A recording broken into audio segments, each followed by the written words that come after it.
आत्मदीप्त पदार्थ किसे कहते हैं? वैसा पदार्थ जो स्वयं प्रकाश उत्सर्जित करता है उसे आत्मदीप्त पदार्थ कहते हैं, जैसे सूर्य, तारे, दीपक इत्यादि।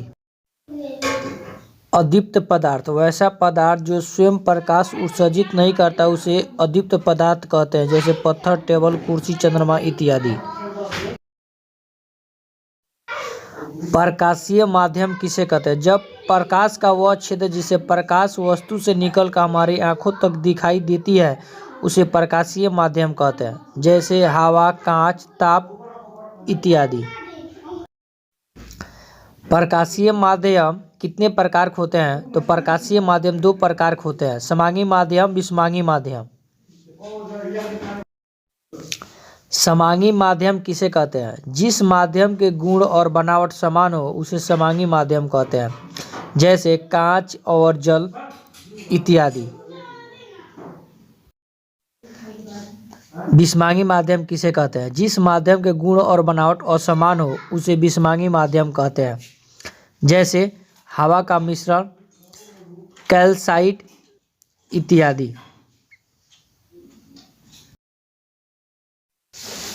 पारदर्शी पदार्थ किसे कहते हैं? वैसा पदार्थ जिनसे होकर प्रकाश आर पार निकल जाता है उसे पारदर्शी पदार्थ कहते हैं, जैसे कांच, पानी, हवा इत्यादि। अपारदर्शी पदार्थ किसे कहते हैं? वैसा पदार्थ जिनसे होकर प्रकाश आर पार नहीं निकलता है उसे अपारदर्शी पदार्थ कहते हैं, जैसे पत्थर, दीवार, टेबल, कुर्सी इत्यादि। पारभासी पदार्थ किसे कहते हैं? वैसा पदार्थ जिनसे होकर प्रकाश का कुछ अंश बाहर निकलता है उसे पारभासी पदार्थ कहते हैं, जैसे तेल लगा कागज, घिसा हुआ कांच इत्यादि। प्रतिबिंब किसे कहते हैं? जब प्रकाश की किरणें परावर्तन या अपवर्तन के बाद जिस बिंदु पर संसरित या अपसरित होती हुई प्रतीत होती है उस बिंदु का उस वस्तु का प्रतिबिंब कहते हैं। प्रतिबिंब कितने प्रकार के होते हैं? तो प्रतिबिंब दो प्रकार के होते हैं, वास्तविक प्रतिबिंब, काल्पनिक प्रतिबिंब या आभासी प्रतिबिंब। वास्तविक प्रतिबिंब किसे कहते हैं? जिस प्रकाश की सभी किरणें परावर्तन या अपवर्तन के बाद जिस बिंदु पर संसरित होती हुई प्रतीत होती है उस बिंदु के उस वस्तु का वास्तविक प्रतिबिंब कहते हैं।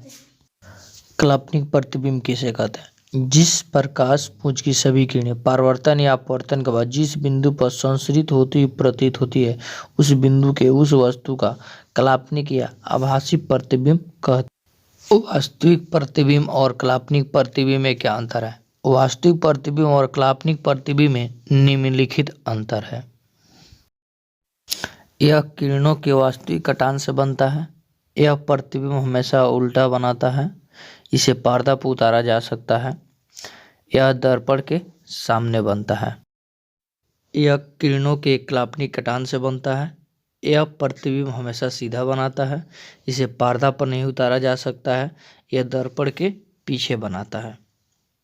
दोस्तों, अभी हम लोग वास्तविक प्रतिबिंब और काल्पनिक प्रतिबिंब में अंतर देखे हैं।